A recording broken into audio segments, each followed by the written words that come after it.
Welcome to Cats and Rats Podcast, covering your Florida Panthers. Hey everyone, and welcome to the latest Cats and Rats Podcast episode number 9, the Weiser edition, we can call it, you guys. Sir, Pretty Stephen happy. Weiss. Yes, sir. Stephen Weiss, he deserved better fate than what he had with the organization. Would have loved him on this team right now. Panthers are rolling up 2-0 in the series as of this recording. Game 1, 3-2 win in regulation. Game 2, 3-2 overtime win.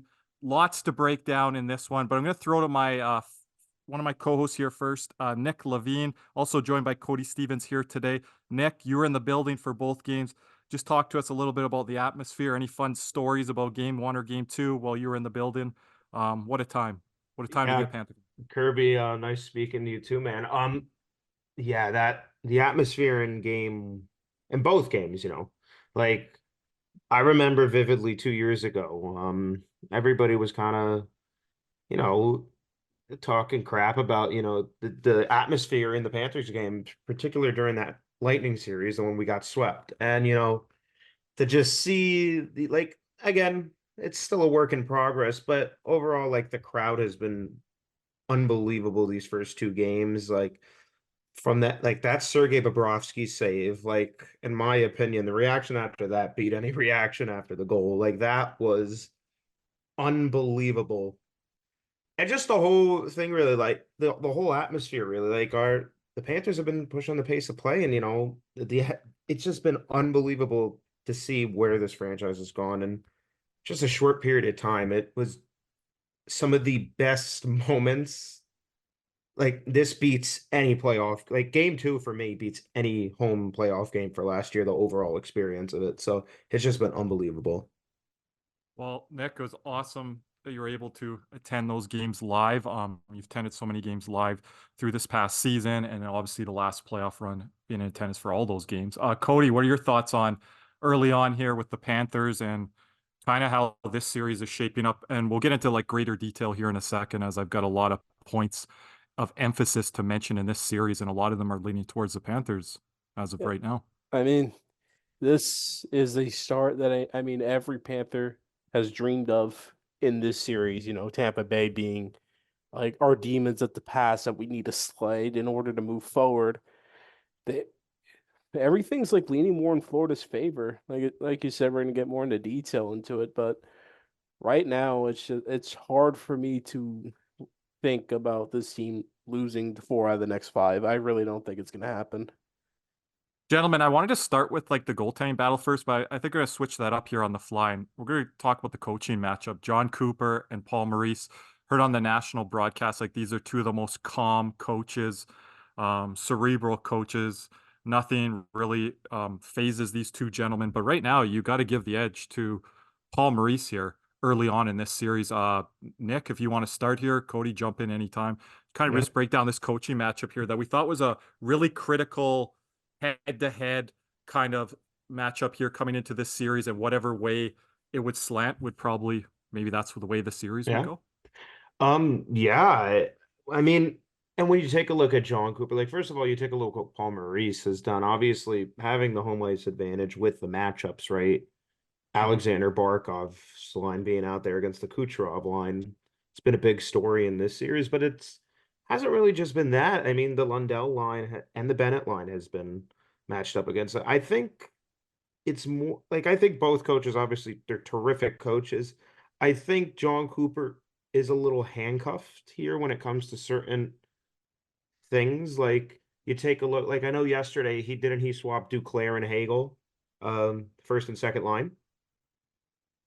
At some point, I think after that first period, because Tampa's gotten off to poor starts in each of the first 2 games, and I think they've responded well to that. They've come out of that, pressure that we put on them. They ended up being tied games at certain points. So when it comes to responses by Tampa, you have to give John Cooper some credit. I do think that our forecheck, again, it's going to be difficult to adjust because part of it is coaching, but also part of it is personnel, right? Yep. And it's kind of not as bad, but similar to what Paul Maurice dealt with last year. There's not a ton they can do when it comes to lineup lineup changes, right? I know yesterday they won 11-7 and Tanner Jeannot went out, right? But overall, I think it's really been like as important as the coaches are. I truly believe that it has been the story of this, and we'll get into this later, is the goaltenders and just our player, each man on man. Like I think coaching plays a role, but it's not playing as big as a role yet as I thought it would. And Cody, I just want to work off of one of Nick's points there, and I want to propose it to you. He said Tampa Bay has responded after these slow starts in both game one and game two. You got to give credit to the coaching staff and credit to the Lightning. Now let's flip that for a second. What if that was us starting slow in game one and game two and losing both games one and game two? How would our fan base, Cody, react in these post-game spaces shows that we have, obviously on Twitter and things like that? So we're kind of giving praise to Tampa Bay, like Nick mentioned there, for coming back after these slow starts. But I don't think that would be acceptable in Panther Nation, Cody. I think they responded well in game two. I don't think they responded at all game one. I mean, they were outshot every single period game one. And I think it was single digit shots each period too. So I think that middle period or that second period, Tampa Bay that's been their best period this series. Yeah, but that's been their only good period, which is game two, second period. All the other ones, the Panthers have owned them. Like game one, if like you said, the only reason they scored was that mistake off the face-off circle. They haven't really generated anything else 5-on-5 besides that deflection by point game too. But maybe line two, the Stamkos line there. They had a little bit of juice in the first game. Stamkos has been their most noticeable forward this series, but right, Hagel honorable mention. Yeah, Isamant's been okay, but not enough, right, Cody? Yeah, but like when it comes down to coaching, it doesn't feel like it's not that big as a matchup as we thought. Because right now it just feels like, oh, what's Cooper gonna do? Like Maurice is kind of just set. Like it doesn't feel like he has to do much on his side of the ice. It's just more of like trying to find the right lineup. I think we're gonna see a lot of like game 3 and 4 are gonna tell a lot about the adjustments made by the coaches. Because again, I agree with what Cody said. I mean, there hasn't really been much done when it comes to adjustments and coaching, in my opinion, yet. Just when it comes down to it, the reason why I think the series the way it is right now is, and let me just start by saying this: I completely disagree with the notion that the core guys, aka Point, Stamkos, Hedman, Vasi, whoever you would consider, are washed. I just think right now they don't have the guys around them anymore. Because when our fan base says that washed, or you see that out there, are they saying like they don't see this team in the playoffs in the near future? They're completely falling off the map? Because this is a team, whether they get into the playoffs as we see right now as a wild card, or maybe third in the division, they're going to be able to challenge teams. I just think this division, Cody, is very matchup based. You're seeing it right now in the Boston-Toronto series. Slim margins there, little mistakes costing mainly the Toronto Maple Leafs. But again, it's all about matchup based. And I think Tampa, for calling them washed and their core guys and their secondary core guys, they know how to build a good program there. They're a good organization. I don't think they're just going to disappear. And I don't think they're just going to disappear in this series either. And if we keep beating, again, these are 1-goal wins, razor thin margins. Maybe not as thin as the Carolina series if you look at it really deep, but we're not blowing the doors off of Tampa here. There's points in the game where we're dictating it, guys, to them, dictating our pace and our style, and I think that has been a Panthers series. But again, these are really slim margins, and Tampa starts to connect on an extra power play or two, and we're going to get into the goaltending matchup here in a second. 1 goal here allowed, 1 goal there. It's going to make a big difference in this series, and now it shifts to Tampa. But right now, it's just the depth of Florida is just because bottom six, Florida is killing them. Because our third line is not really hemmed in. The fourth line is never hemmed in. It's usually their third or fourth line's hemmed in their own zone. It's just like right now you're seeing the difference between the Mikey AC Monts and Anthony Duclairs and Mitchell Chaffee's compared to Andre Palat, Alex Killorn, Blake Coleman. Like you're seeing those differences now. And it's just night and day. And And right now, it's just their defense has been probably their biggest problem, which is where Cooper's probably handcuffed the most. Yep. I think as this series goes along, gentlemen, we're going to talk about the defensive matchups a little bit more. It hasn't come to the forefront yet with the Aaron Ekblads, Gustav Forslings, Brandon Monters, even Victor Hedman. Hedman had a pretty good game two there, but I think that will be a bigger storyline as we go along and cover these recaps here every few games on our podcast here. But gentlemen, let's get into the goaltending battle here. 2 words: Sergei Bobrovsky. Nick, I'll start with you. You were in the building. Break down that big save. Just break down how Bobrovsky has been in this series. And Vasilevsky has been good. I'd give him an A minus, B plus, but Bobrovsky's matched that and even exceeded that. Well, I think, first of all, I'm going to break down that save. So I believe Tampa Bay was pushing at the time. They were coming with some pressure. And the only thing I remember is seeing Bob a little out of position and the puck kind of popping out. And I see a Dumba coming down. And it was like a slow motion. I'm like, oh, crap, it's going in. So I'm looking like at the back and then just to see the puck going. And I don't see it go in. I'm like, what the? Like, and the whole... It was the greatest save I've ever seen. And what made it even better was like the whole crowd afterwards. It was just an unbelievable moment. And it would kind of change the momentum of the game a little bit because if that puck goes in, we're having a very different conversation right now, more than likely, because we know how Vasilevsky can be when you get that 1-goal lead. But yeah, I mean, Sergei Bobrovsky, he it's weird because it's kind of been a little difficult for him because he hasn't gotten a lot of action early in games, right? Like, you take a look, like, I think he only had 3 shots in the first period in game 2, and then it was like 15 minutes in game 1 that he faced his first shot. So, and we've heard Paul Maurice talk about this a ton. Like, that's very difficult for a goalie to do. And, Sergei Bobrovsky, has he been tested as much as Vasilevsky? No, but he's looked sharp when he's needed to make big saves. He's made quite a few big saves. I think like maybe 4 or 5 really like unbelievable saves, like 2 in the final 2 minutes of game 1, and then I think he made obviously the one I just spoke about, and another one in game 2. So The one on he's made Duclair. the one on Duclair. That's a third one. So he's made some big time saves. He hasn't been tested as much, but he's been sharp, stopped what he needed to, and he's kind of kept the team in the game with some unbelievable saves. And Vasilevsky, I mean, like you said, Kirby, he's been very good. Yep. He's stonewalled that second line, Kachuk, Verhaeghe. I know Bennett got one by him in game 2, but he's been really good against that second line. John Cooper mentioned this in his post-game press conference. He's like, the Bobrovsky save was unbelievable. They have momentum after that. Vasilevsky makes a backdoor save on Matthew Kachuk.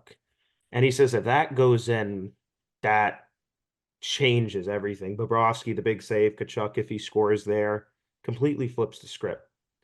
And Vasilevsky, he's come up with some really big saves, he's been good. None of the goals that we have scored are really his fault, really. Exactly. And I think we're doing a good job at getting traffic in front of the net and having some deflections. That's kind of what we have struggled to do in the past. But again, Vasilevsky's only allowed 5 goals this series. And what's his save percentage? Like 922? I don't have his save percentage in front of me. Something to that effect. It's like over 920. So 922. Yeah, you can make it. He's been their best player, Andrei Vasilevsky. So yeah, that's and obviously, like, again, he's kept them in these games as we expected him to do. They just haven't gotten the other stuff hasn't materialized when it comes to scoring and stuff. So I think you can make an argument that the best players in these series for both teams have been the goaltenders. Cody, anything to touch?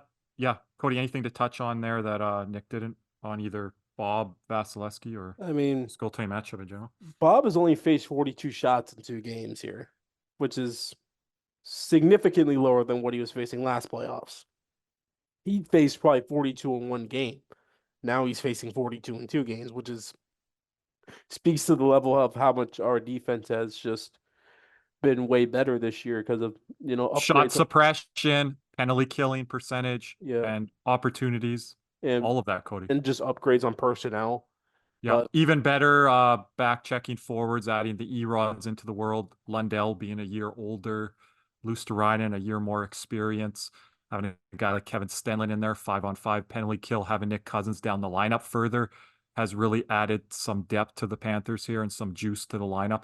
And then we didn't talk about him, but Tarasenko's been great. What a great Yeah. addition on that top line there. So all of that kind of combined, it does help you defensively because if you have the puck, the other team doesn't have the puck. And then when the Tampa Bay Lightning go 1-for-6 in any Yeah. game, in any situation, that's a Right. win for the Panthers And right there. I think they've done a good job of keeping them to the outside for majority Bob. of the for Yeah. Bob. Like there's been times where Tampa Bay has some extended zone time, and we're doing a good job keeping them to the outside and not letting them get to the front of the net, clearing out the front of the net really well. And there was a time here in game 2 where Tampa Bay again was really pushing. They threw it on net. Bob covers. We go to commercial break. We regroup.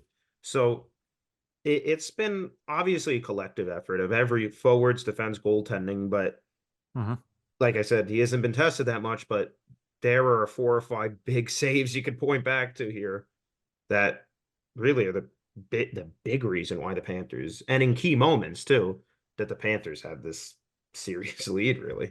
Yeah. Now, guys, we've breaking down everything here. Rosy picture for the Panthers, but we got to get into the latest news on Sam Bennett. If you guys were checking out social media, oh my goodness, it was a crazy scenario playing out because I first read from Andy Slater.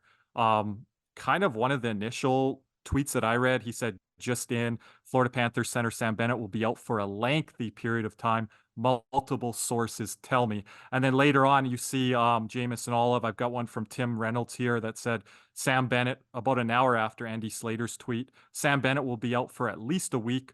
Paul Maurice said it's better than the Panthers first feared. So initially, when Sam Bennett went down the tunnel from the Brandon Montour slap shot to the wrist area, he threw his glove. It looks like he was frustrated. You're thinking the worst, broken wrist, something to do with the forearm area. Now, if he's only going to be out a week, is this like a small, slight hairline fracture, just a deep bone bruise? Again, Sam Bennett, I think there was a comment too, Cody and Nick, whoever wants to jump in here. It's like getting in, Cody, you're familiar with this right now. When you get into a car accident, you're so upset, and then you get out of your vehicle, then you just see, oh, it's just a fender bender, and you take a big sigh of relief that it's not worse than that. So again, what do we think here with Sam Bennett? And we talked about the depth a little bit. This is the least I've been stressed about for a major key injury for the Panthers that I can remember in recent memory. I'm just so confident with Alexander Barkov as our 1C, Anton Lundell coming up to that 2C position, Stenlund for the short term, filling in maybe at that 3C role. You've got Ito Luosterainen that has an option there to play there. You got Steven Lawrence further down the lineup that could slide into that 4C role. So many guys we've talked about this year that can play the center position, take draws. Very versatile lineup that Bill Zito has constructed here. So I think, guys, if it's just for a week plus, we're able to get through this, I think. I think we can afford to have him out for like the rest of the series with the way Anton Lundell's been playing. Yeah. He's been unbelievable the last month, Lundell.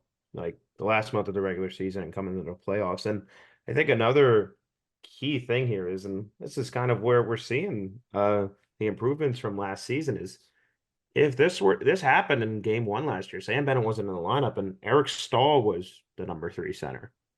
And Eric Stahl and Ryan Lomberg were both in the top 9 last year. Now you have Stenlund. Stenlund, he has 11 goals this year. Am I right? Like this guy is, I think he's capable, and he has it for a majority of the year. He's capable of playing 11 to 13 minutes. He's got some size. He's got size. He's got some speed. He's got some skill. His chemistry with Luosterainen.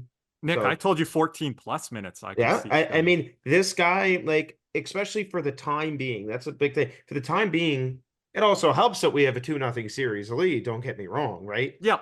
But having a guy like Kevin Stenlund, who we've seen come up in the lineup, play kind of a defensive third line center role, but this is also a guy that put up 11 goals in the year. He's capable, and he's got some skill. And we saw what he did against Connor. We saw what he did against Connor McDavid, shutting him down earlier this year, and it's just a single game. But that's impressive. See that goal against Buffalo, that shorthanded goal towards the end of the year. That takes some skill right there. It's Like a just guy on your back and you're able to tuck it short side like that. That's pretty impressive. yeah, and but A I'm just different gonna level than what we saw with Eric Stahl last yeah, year, Cody. As I'm much just as Eric Stahl gave us, it's a different level. I'm just gonna preface this by saying this: there are some things we're not gonna like replace with Sam Bennett, mainly the physicality. Mm-hmm. It's just when you have two other centers right now playing as good as anyone on the team right now. Because Lundell, hell, he was the one that made that sweet pass to Verhaeghe for the OT winner in the game too.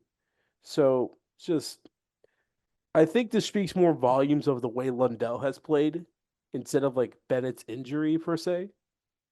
Because I don't know how you haven't lost like the last month and you're kind of like worried that Bennett's going to be out because I think because Lundell has done just enough to get by. And heck, ever since he's put with him and Kachuk have low key nice chemistry for some reason.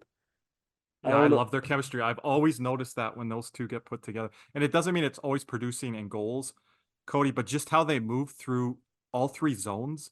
And our transition game really seems to pick up Yep.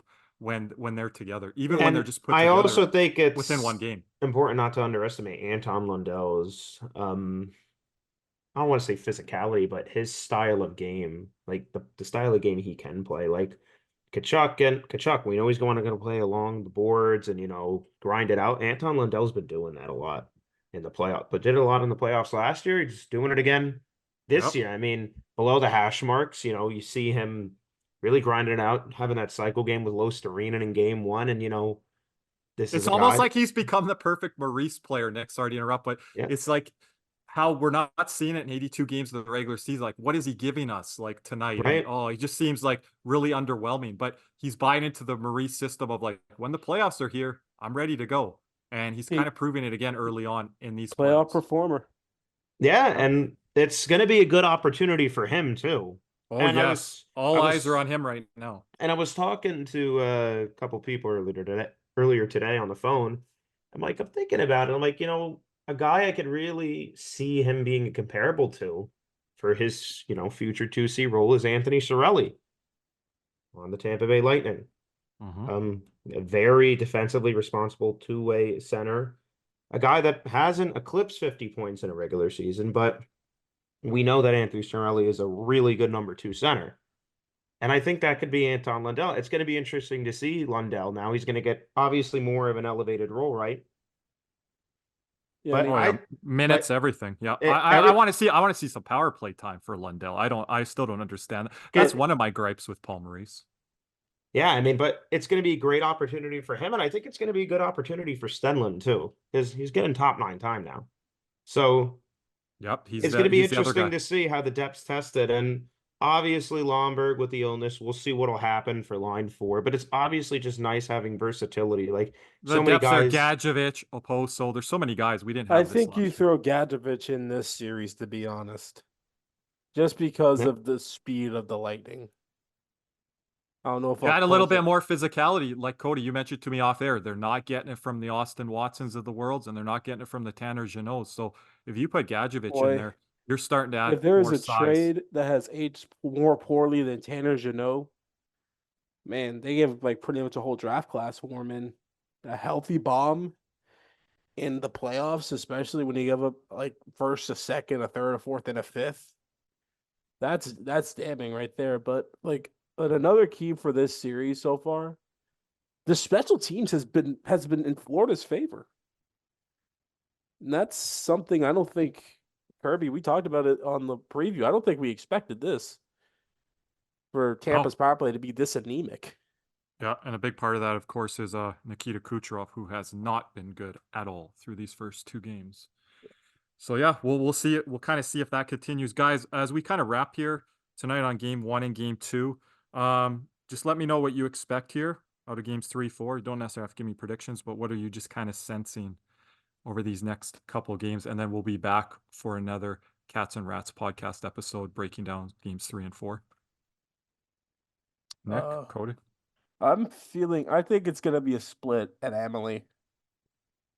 That's all we really need, right? Yeah, it's just you're feeling, because now I'm starting to feel that desperation come from Tampa. Cooper may try and tell me, oh, they're calm.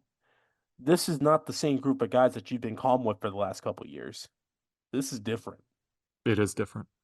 Like you're starting to see, like, because Kucherov was doing a little bit of it, and I was sensing it. He's getting a little bit chippy, which tells me he's getting frustrated. Mm-hmm.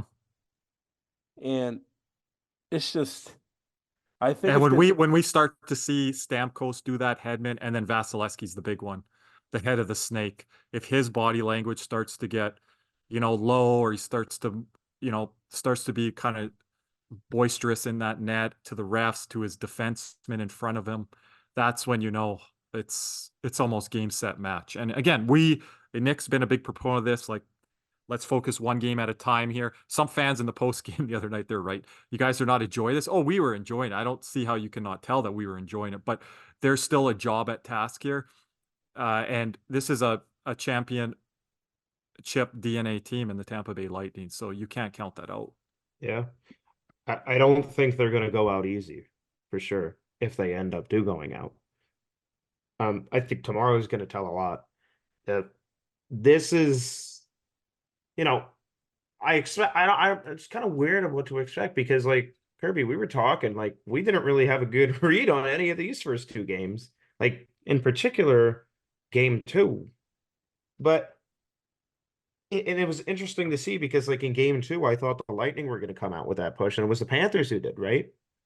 Obviously, Yeah. Tampa Bay, first home game of the series, right? They're going to be pumped. It's a desperation mode for them, because if they don't come away with a win in game 3, then, it starts to become really difficult, right? And I just don't want to see the Panthers hand it to them in game 3, like what they did in game 2, is stay disciplined, just like they did in game 1 to start Right. the game. Mhm. Don't give them a power play in that first 5 to 8 minutes. Just do your best. That should be one of the most important game plans for the Panthers in game 3. Even if they don't walk away with a win, that should be at the top of the board. Don't give them a power play. This is probably, if the Panthers are going to win game 3, it very well might be the most difficult game of the series for both teams, because both teams are obviously both teams want to win, but And the big thing is that the goalies carry over what they've been doing. That's the big point. Florida, if you're the Panthers, you really want to come away with this win. And if you're Tampa Bay, you're like, we have to come away with this win. I think you're going to see some desperation from both sides. Obviously, more with Tampa. I think Tampa's going to come out pretty pumped up. They're at home. Again, I think it's important, and I said this on Spaces after game 2, that it's important not to count Tampa Bay out, because all it takes is one game, one moment, anything, right, to change a series. But I'll remain, and I said this on Spaces, and I'll say it again. I remain confident in our team and the game we play and what we can do. And I don't know what's going. It's very hard for me to. I have no clue what's going to happen, right? I have no. I can't even, like, predict or anything, because Go ahead. It's just like, I feel like all three of us are just like, okay, when's the real Tampa Bay coming back? Yeah, because that's weird, because it's like and it could come in game 3, but I've expected a major pushback, and it hasn't. Tampa Bay hasn't shown it yet. Materialized at all. It hasn't materialized yet. So it's very hard for me to kind of gauge how this is going to go, because, I thought game 2, Tampa Bay was could really come away with it, and not just come away with it, kind of break it open a little bit, and they didn't. Yeah, waited for like that 5-2 result in the favor of Tampa. I think, for example, I think one of these games is going to be a kind of that blowouts type game, right? Now, I could be wrong, right? Overall, the moral of the story for me is I have no clue how these games are going to go, but I think tomorrow is going to be quite a grind for both teams, because both teams aren't going to want to give anything.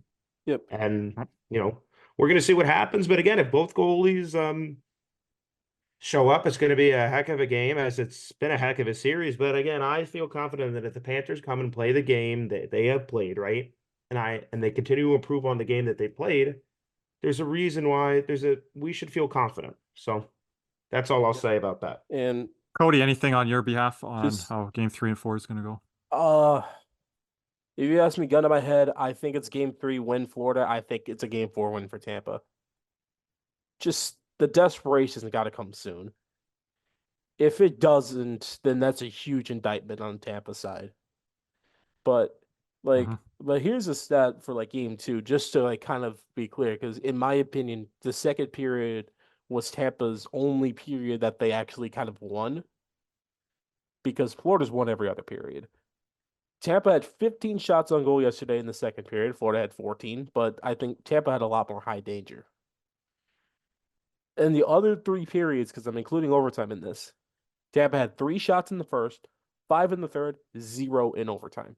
I didn't even think they broke the blue line in overtime. Yeah, that was a big point to me so far early on in this series. 0 shots in overtime, no threats. And because Carter Verhaeghe ends it. I mean, talk about clutch. Verhaeghe's tied for third all time in OT playoff winners, and he's played half the games.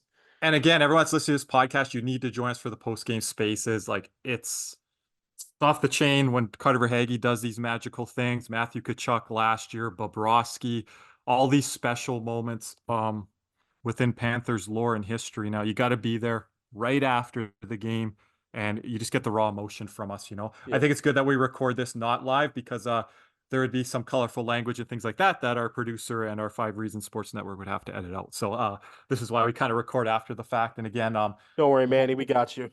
we'll have these updates up and everything like that. But yeah, anything else, gentlemen, before we head here? I mean, we're kind of locked in our Florida and 7 prediction, huh, Kirby?